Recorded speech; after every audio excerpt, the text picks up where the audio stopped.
వైఖరికి ఓడగట్టి గత 9 మాసాలుగా ఆ రోజున వైసీపీ నుంచి పోటీ చేసి ప్రగల్భాలు పలికి కావాల్సిన మీడియాతో కావాల్సిన క్వశ్చన్లు అడిగించుకుని చేసి ఇవాళ 8 మాసాల నుంచి నియోజకవర్గానికి దూరంగా ఆఖరికి వైసీపీ కార్యకర్తలకు కూడా గాలి కుదిరేసిన మాట వాస్తవం కాదని అడుగుతున్నా.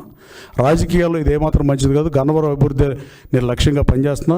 మల్లవల్లి పారిశ్రామికదారులు కూడా చాలామంది భూములు ఉన్న రైతులకు కాకుండా వాళ్ళ బినామీలకి డబ్బులు దోచిపెట్టిన పరిస్థితి వాస్తవం కాదా, దాని మీద కూడా నిజాన్ని నిగ్గు తేల్చాల్సిన అవసరం ఉంది. మల్లవల్లిలో దాదాపు నేను అశోక్ లైలాండ్ ప్రజలతో మాట్లాడి వెనక్కి తీసుకొచ్చిన తర్వాత గౌరవ ముఖ్యమంత్రి గారు 16.5 లక్షలకు ఎకరం ఇస్తే ఇప్పుడు దాదాపు 200 కంపెనీలు వచ్చే పరిస్థితి. 479 ఎకరాల అసైన్ ల్యాండ్ కూడా ఏపీఐసి ఎక్వైర్ చేస్తున్నాం. రాబోయే కాలంలో పరిశ్రమలు తీసుకొస్తాం. గన్నవరంలో అతను శాసనసభ్యుడిగా ఉన్నప్పుడు కనీసం ఏపీఐసికి ఆర్చ్ నిర్మాణం కూడా చేయని పరిస్థితి. గన్నవరం సెంటర్కి ఐడెంటిటీ లేకుండా చేసిన పరిస్థితి. భూమి కబ్జాలు, రౌడీయిజం, క్యాసినోలు ఇలాంటివి తప్ప ప్రజల ధనమాన ప్రాణ రక్షణను చేయాల్సిన అవసరం స్థానిక శాసనసభ్యుడిగా సర్పంచ్ స్థాయి నుంచి ముఖ్యమంత్రి గారి స్థాయి వరకు ఏ ప్రజాప్రభుత్వంలో ఎవరు అధికారంలో ఉన్నా ఈ 3 చేయాల్సిన అవసరం.